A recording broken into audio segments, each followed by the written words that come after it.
On some occasions, we find ourselves so much filled with the praises of God.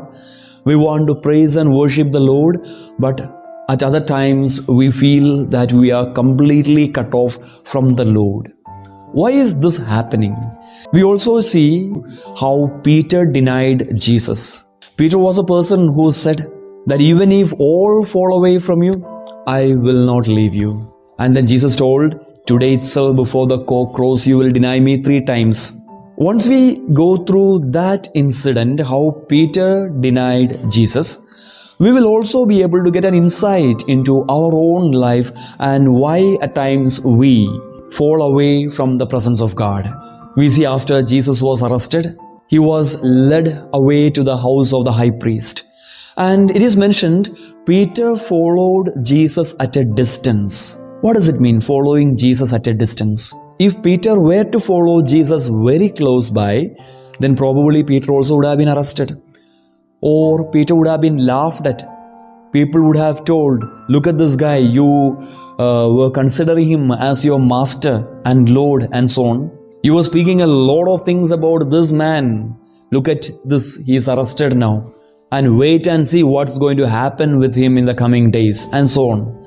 It would have been difficult for Peter to face those people who were laughing at him. So he decided that it is better to follow Jesus at a distance. The other disciples did not even follow Jesus at a distance, but Peter, was following at least, but at a distance.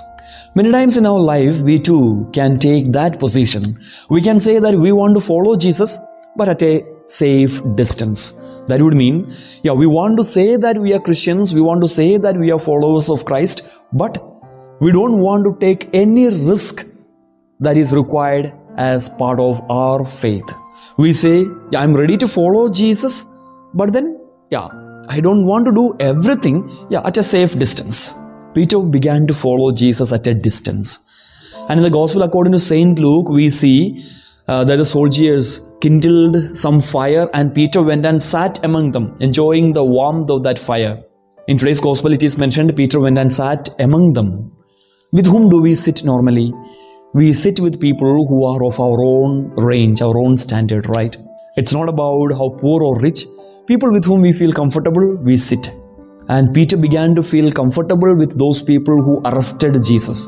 Those people who were standing against the value system of Jesus were the people with whom Peter went and sat.